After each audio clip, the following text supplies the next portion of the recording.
Product categories মেনুতে প্রবেশ করলে আমরা প্রথমে আমাদের ক্যাটাগরির লিস্ট দেখতে পারবো।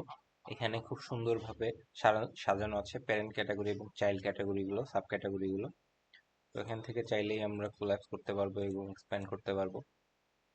চাইলে ক্যাটাগরি সার্চ করতে পারবো, অথবা সবগুলো একসাথে এক্সপ্যান্ড অথবা সবগুলো একসাথে কোল্যাপসও করতে পারবো। আমাদের যদি নতুন কোনো ক্যাটাগরি অ্যাড করার প্রয়োজন হয়, তাহলে আমরা অ্যাড ক্যাটাগরি বাটনে ক্লিক করব। যদি এক্সিস্টিং ক্যাটাগরি এডিট করার প্রয়োজন হয়, তাহলে আমরা এডিট ক্যাটাগরিতে, এবং ডিলিট করার প্রয়োজন হলে ডিলিটে ক্লিক করব। এখানে একটি খেয়াল রাখার বিষয়, যদি কোনো ক্যাটাগরির প্যারেন্ট থেকে থাকে অথবা চাইল্ড থেকে থাকে, সেক্ষেত্রে চাইল্ড থাকলে সেই ক্যাটাগরিটি আমরা ডিলিট করতে পারবো না। আমরা দেখতে পাচ্ছি এখানে আমরা এরর দেখতে পাচ্ছি যে এই ক্যাটাগরির মধ্যে অনেকগুলো আমাদের চাইল্ড রয়েছে, সেগুলো আমরা ডিলিট করতে পারবো না। এবং অলরেডি এই ক্যাটাগরির অনেকগুলো প্রোডাক্ট রয়েছে, যদি প্রোডাক্ট থেকে থাকে সেক্ষেত্রেও আমরা ডিলিট করতে পারবো না। সেক্ষেত্রে আগে আমাদের প্রোডাক্ট ডিলিট করে আসতে হবে, এরপরে আমরা ক্যাটাগরি ডিলিট করতে পারবো।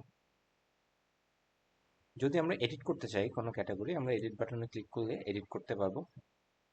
এখানে আমরা দেখতে পাচ্ছি বেসিক ইনফরমেশনগুলো, এর প্যারেন্ট ক্যাটাগরি কি সেটি, ডিসপ্লে অর্ডার, ডেসক্রিপশন এবং ক্যাটাগরি ইমেজ। এখানে আর যদি কোনো এসইও রিলেটেড ইনফরমেশন থাকে সেগুলো আমরা এখানে দিতে পারবো। এখানে আমরা কিছু স্ট্যাটিস্টিক্স দেখতে পাচ্ছি, যেমন এর কতগুলো চাইল্ড ক্যাটাগরি আছে, ডেপ লেভেল কত, অ্যাক্টিভ কিনা সেগুলো। আমাদের এডিট হয়ে গেলে আপডেট ক্যাটাগরি বাটনে ক্লিক করলে আমরা দেখতে পাবো আপডেট হয়ে গিয়েছে। যদি নতুন কোনো ক্যাটাগরি ক্রিয়েট করার প্রয়োজন হয়, তাহলে অ্যাড ক্যাটাগরি বাটনে ক্লিক করতে হবে।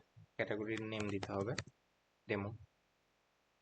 স্লাগ এখানে অটোমেটিক বসে যাবে। যদি স্লাগ আপনাদের কোনো কাস্টম দেওয়ার প্রয়োজন হয়, সেক্ষেত্রে কাস্টম দিতে পারেন। স্ল্যাগটা মেনলি আসলে লিঙ্ক, এখানে যে লিঙ্কটা শো করবে সেটি। এর যদি কোনো প্যারেন্ট ক্যাটাগরি থাকে, সেক্ষেত্রে আমরা প্যারেন্ট ক্যাটাগরিটা সিলেক্ট করে দিতে পারি। যদি না থাকে তাহলে নাম থাকবে। ডিসপ্লে অর্ডার, কততম জায়গায় আমরা এটিকে দেখাতে চাই সেটি। ডেসক্রিপশন থাকলে ডেসক্রিপশন। ক্যাটাগরি ইমেজ যদি চুজ করার থাকে, সেক্ষেত্রে আমরা ক্যাটাগরি ইমেজ চুজ করতে পারি।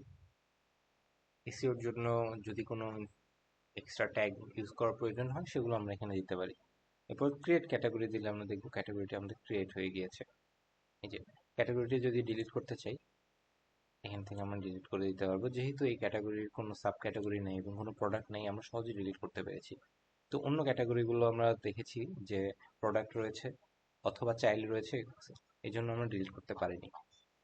তো ক্যাটাগরি ফিচারটা এই পর্যন্তই।